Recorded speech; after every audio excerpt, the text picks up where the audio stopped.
Muna na pizza nga akong ipaturok mga kabukid. Itanom nato diri sa platron.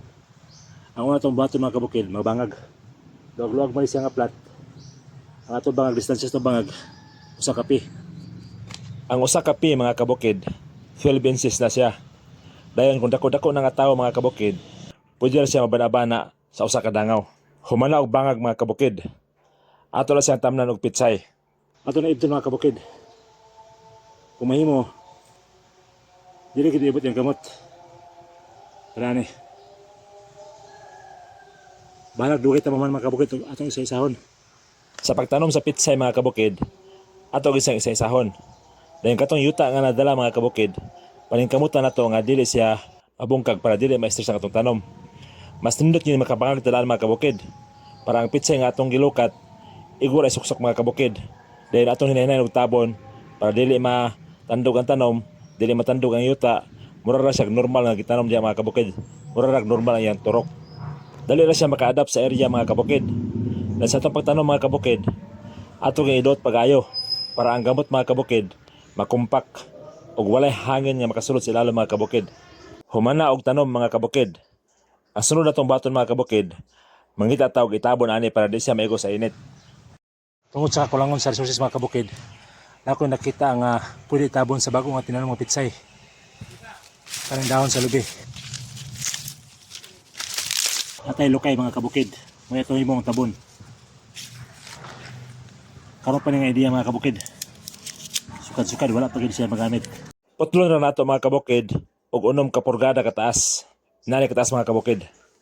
Ato lang laksyon ang tumoy mga kabukid para makita ang tukog. Nindot na siya mga kabukid kasi pagbutang nato mga kabukid na siya stick. Na siya tabon. Anong stick mga kabukid mo na ang hold.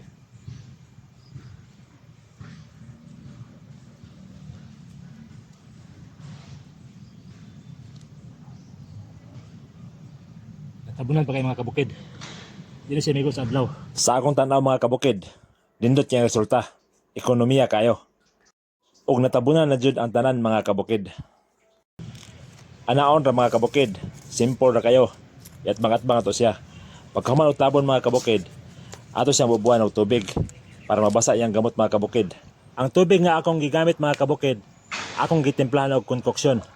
Nindot ning concoction mga kabukid, kay na siya growth hormone. Pero kung wala tayo concoction mga kabukid, ato lang yapong bubuan. Ang importante nga mabasa ang ato ang transplant para ang iyang gamot mga kabukid makasupsop og tubig. Sa pagbubo mga kabukid, ato nga nakamot. Para ang tubig dili kusog maabot dito. Ang atong similya dili matumba. Nakabarog gihapon. Sa atong pagtransplant mga kabukid, kinahanglan gid siya nga hapon para makahunat pa siya pagturok mga kabukid. Kay kung adlawan mga kabukid, labi na buntag sayo, mainitan siya pag-ayo mga kabukid.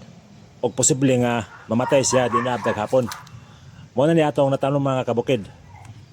Gitabunan na siya mga kabukid. O dili lang siya mainitan. Sure ko mga kabukid nga mo-survive na siya.